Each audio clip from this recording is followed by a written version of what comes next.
Koxotadan yana bir loyihamiz o'z yakuniga yetish arafasida. Hozir sizlar bilan remont jarayoni qanday ketayotganini birgalikda ko'ramiz. Ketdik ko'rsatamiz. Kvartiramizga kiraverishda o'ng tarafga mebel berganmiz.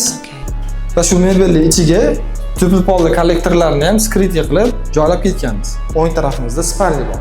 Spalnimiz bu devori TV zona bo'ladi. Polnisi elektrikada tochkalar tashlab ketilgan. TV zonaning yonida joydan unumli foydalanish uchun ayollarimiz uchun bo'yanadigan, taranadigan zona qo'yib ketganmiz. Bu yerda krugovoy oyna bilan orqasida yog'och tekstura bilan dekoratsiya chiqariladi. Buni chetida oynaning o'zini podsvetkasi ham bo'ladi. Buni yoniga ham podsvetka uchun joy tashlab ketilgan. Pardalarni ham skritik karnizlar qilib qo'yib ketilgan. Ko'pchilik e'tibor bermaydigan narsalardan yana bittasi, bu obyektimizda gaz plitani o'zini vitishkasidan tashqari qo'shimcha yana 3 ta vitishka qo'yib ketganmiz. Sabab bu oshxonamiz studentli formatda bo'lgani uchun gaz plitani o'zini vitishkasini kuchi yetmay qolishi mumkin.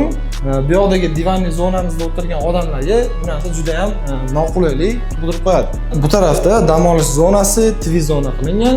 E'tibor bergan bo'lsanglar, devorimizni to'rq rangga bo'yab qo'yganmiz. Bu bedizga emas. Bu ranglarning ichidan aynan shunisini biz klientimizga tavsiya qildik va bu rang yoqdi. Bu rangning plyus taraflari kvartiramizning kvadraturasi kichkina bo'lganligi uchun ancha makonni keng ko'rsatadi. Ikkinchidan bo'lsa, odamni tinchlantiradigan iliq rang bo'lgan. Koxotaning yana bitta plyus taraflaridan bittasi zakritli zona bo'lgani, o'zini ajabtovur landshaftiga egaligi. Ushbu obyektimiz dizayn proyektimiz bilan birga bir bo'lyapti.